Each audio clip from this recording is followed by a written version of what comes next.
Hello అందరికీ. Bengaluru bulls PKL 12వ సీజన్లో తమ రెండవ టైటిల్ గెలవాలనే లక్ష్యంతో కొత్త కోచ్ బీసీ రమేష్ ఆధ్వర్యంలో బరిలోకి దిగుతోంది. గత సంవత్సరం ప్రో కబడ్డీ లీగ్లో బుల్స్ అత్యంత నిరాశజనక ప్రదర్శన ఇచ్చింది. పాయింట్స్ టేబుల్లో చివరి స్థానంలో ముగించింది. పీకేఎల్ 11వ వేలంలో స్టార్ రైడర్లపై భారీగా ఖర్చు చేసినప్పటికీ బెంగళూరు బుల్స్కి తమ టాప్ ప్లేయర్లు ఆశించిన ఫలితాన్ని ఇవ్వలేకపోయారు. అత్యధిక ధరకు కొనుగోలు చేసిన అజింక్య పవార్ మరియు ఫేమస్ రైడర్ పర్దీప్ నర్వాల్ ముఖ్యమైన సమయాల్లో విఫలమయ్యారు. ఈ వైఫల్యం తరువాత బుల్స్ తమ స్టార్ ఆటగాళ్లను విడుదల చేసి లీగ్ ప్రారంభం నుండి జట్టుతో ఉన్న కోచ్ రణ్దీప్ సింగ్ సెరావత్తో కూడా విడిపోయారు.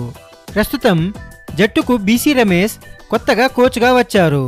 ఈ స్థానిక కోచ్ గత 2 ఫ్రాంచైజీలతో మంచి విజయాలు సాధించిన నేపథ్యంలో ఆయనపై అభిమానుల అంచనాలు భారీగా ఉన్నాయి. జట్టు దగ్గర భారీ పర్స్ ఉండే అవకాశం ఉండడంతో వారు వేలం నిర్వహణలో కీలక పాత్ర పోషించే అవకాశం ఉంది. సో ఫ్రెండ్స్, ఇప్పుడు ఈ వీడియోలో పీకేఎల్ 12వ సీజన్ వేలంలో బెంగళూరు బుల్స్ పరిష్కరించాల్సిన విషయాలు మరియు వ్యూహాలేంటో చూద్దాం. నంబర్ 1 వచ్చేసి స్థిరమైన రైడింగ్ యూనిట్. గత సీజన్లో రైడింగ్ విఫలమవడంతో వారు ఈసారి స్థిరత కలిగిన అనుభవజ్ఞులైన రైడింగ్ యూనిట్ను రూపొందించడంపై దృష్టి పెట్టాలి. నంబర్ 2 వచ్చేసి యువ టాలెంట్పై దృష్టి. బీసీ రమేష్ యువ ఆటగాళ్లను తీర్చిదిద్దడంలో నిపుణుడు కాబట్టి జట్టు కొంతమంది ఎనర్జెటిక్ అలాగే యంగ్ ప్లేయర్లపై పెట్టుబడి పెట్టే అవకాశం ఎంతో ఉంది.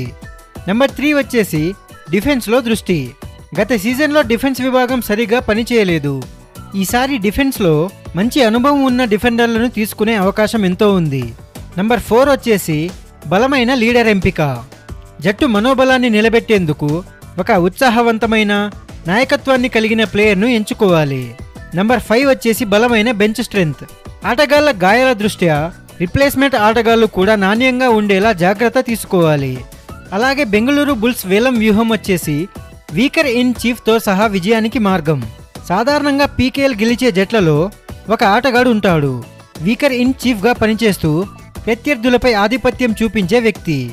ఈసారి వేలంలో చాలా స్టార్ ఆటగాళ్లు అందుబాటులో ఉండడంతో బెంగళూరు బుల్స్ కొత్త కోచ్ బీసీ రమేష్ పలు పెద్ద ప్లేయర్లను జట్టులోకి తీసుకురావాలనుకుంటారు. యాక్చువల్గా బీసీ రమేష్ యువ ఆటగాళ్లతో పనిచేయడం ఇష్టపడతారు. అయితే ఒక స్టార్ ప్లేయర్ జట్టులో ఉండడం వలన యంగ్ ప్లేయర్లపై ఉన్న ఒత్తిడి తగ్గుతుంది.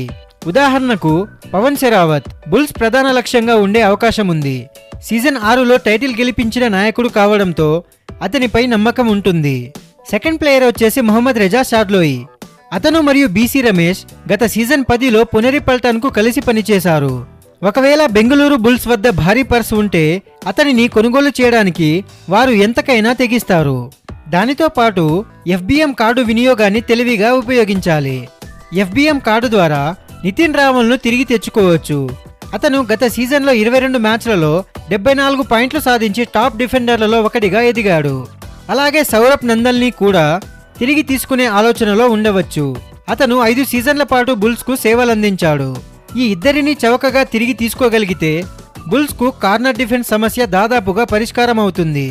అలాగే దీనితో పాటు కవర్ డిఫెండర్ల కోసం భారీగా వెచ్చించే అవకాశం ఎంతో ఉంది.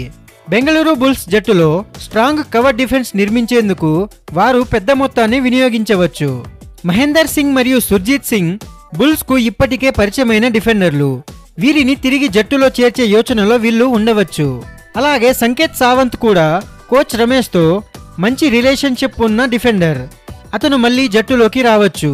సో ఫ్రెండ్స్, బెంగళూరు బుల్స్ ఈసారి మంచి యంగ్ ప్లేయర్లతో పాటు కొంతమంది స్టార్లను తీసుకురావడం ద్వారా సమతుల్య జట్టును నిర్మించాలని చూస్తున్నారు. వాళ్ళు వేలంలో ఎలా వ్యూహాత్మకంగా ప్రవర్తిస్తారో వేచి చూడాలి. బెంగళూరు బుల్స్ యొక్క వేలం వ్యూహం ఎలా ఉండబోతోంది అని మీరనుకుంటున్నారో కింద కమెంట్ సెక్షన్లో చెప్పండి. మీకు కనుక ఈ వీడియో నచ్చినట్లయితే కబడ్డీ ఫ్యాన్స్కి, బెంగళూరు బుల్స్ ఫ్యాన్స్కి ఈ వీడియోని షేర్ చేయండి.